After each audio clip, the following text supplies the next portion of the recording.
Hey there, welcome to PostoPast. In this video, we're going to look at one of the most important documents in world history, the Magna Carta, or in Latin, the Magna Carta. And what that means is Great Charter.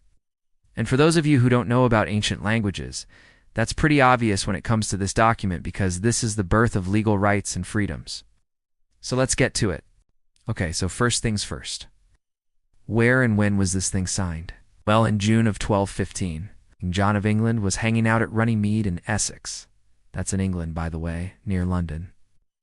And there he met with 25 barons, basically nobles, and they forced him to sign this document. Now you're probably wondering why. Why did they do that? And for that, we need some background on England under King John. And for that, we've got two handy-dandy time markers. You can click on one of those if you want to skip ahead, but if you're enjoying this video, stay tuned for more great videos about ancient history. So here's the deal. Back in 1199, King John took the throne of England. He'd previously ruled parts of England while his father, King Henry II, was alive. But he'd also spent time in France, where his father sent him to learn how to be a king. Spoiler alert, he didn't learn very much. But anyway, when he came back to England, he tried to assert his power and take more control over the country, which upset a lot of people, especially the English barons. For starters, England had been running on this thing called the Assize of Clarendon, which was a set of laws established by King Henry II back in 1166. The Assize of Clarendon limited royal power and protected the rights of the English barons, which King John wanted to change. And he also raised taxes on everybody in the kingdom. And mind you, this wasn't totally out of the ordinary. Kings often raised taxes to pay for military campaigns, which is exactly what King John was doing. However, his barons didn't like the fact that they weren't represented in Parliament and that they were just getting taxed out the wazoo. What made matters worse was the fact that King John was an all-around bad king. He was greedy and he was corrupt.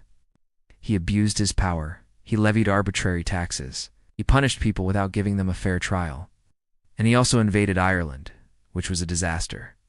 It's a long story, but after 3 years of war, he'd actually lost all of Ireland except for a few coastal towns. So to make up for that embarrassing defeat, he went to war with France, trying to claim the French throne. But again, he lost. And to fund these wars, he raised even more taxes, which led to total revolt among the barons. They rebelled against King John and forced him to escape to Normandy, where he lived in disguise for a few months.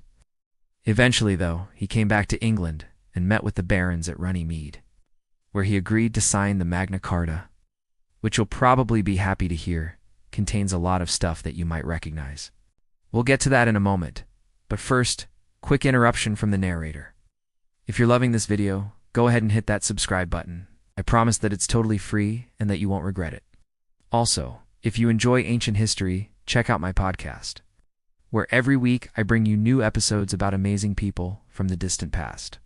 All right, now let's get back to the Magna Carta. So Clause 39 of the Magna Carta says that no free man shall be seized or imprisoned or outlawed, or exiled or deprived of his rights or possessions. Nor will we proceed against him or send the sheriff or any of them to do so unless by the lawful judgment of his equals or by the law of the land. This clause protects the right to a fair trial by jury of one's equals and prevents the king from taking away a person's life, liberty, or property without following proper legal procedures. In other words, this protects your right to due process. But that's not all. There's also Clause 12, which says, quote, "No tax or cartage shall be imposed in the kingdom for any purpose whatsoever, except by common consent." This is the precursor to no taxation without representation. In other words, you cannot be taxed unless you have representation and agree to it. But wait, there's more. Clause 43 says, "The right of the English church shall be preserved inviolate." In other words, the king cannot interfere with the rights of the church. Ow. This is very important because, although England was moving towards a period of increased secularism, there were still a lot of Christians around. However, these clauses, along with 63 others, were not well received by King John. He immediately regretted signing them, and he asked the Pope to intervene and have the document declared invalid. The Pope agreed, and in 1216 he annulled the Magna Carta. However, it continued to have an important symbolic legacy. More and more English kings were forced to acknowledge its importance, and over time it helped establish the foundation of the English legal system, even after it was formally revoked. It inspired later documents such as the U.S. Constitution and the Universal Declaration of Human Rights. In the long term, the Magna Carta established many of the basic principles of justice and liberty upon which many modern societies are founded, including the United States. Some scholars believe that it was the first document in history to establish a legal basis for individual rights and liberties and to limit the power of the state.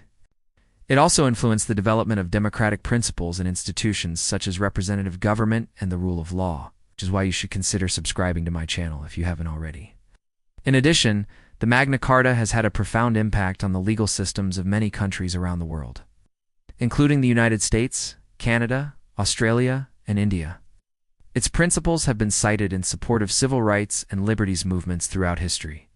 Finally, the Magna Carta is an important symbol of the struggle for justice and freedom. It represents the idea that ordinary people can hold those in power to account and that no one is above the law. Despite its historical significance, the Magna Carta continues to be relevant today. Its principles are at the heart of debates about civil liberties, human rights, and the role of government in society.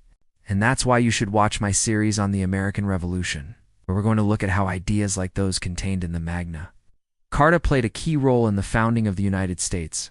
Okay, thanks for watching. Bye.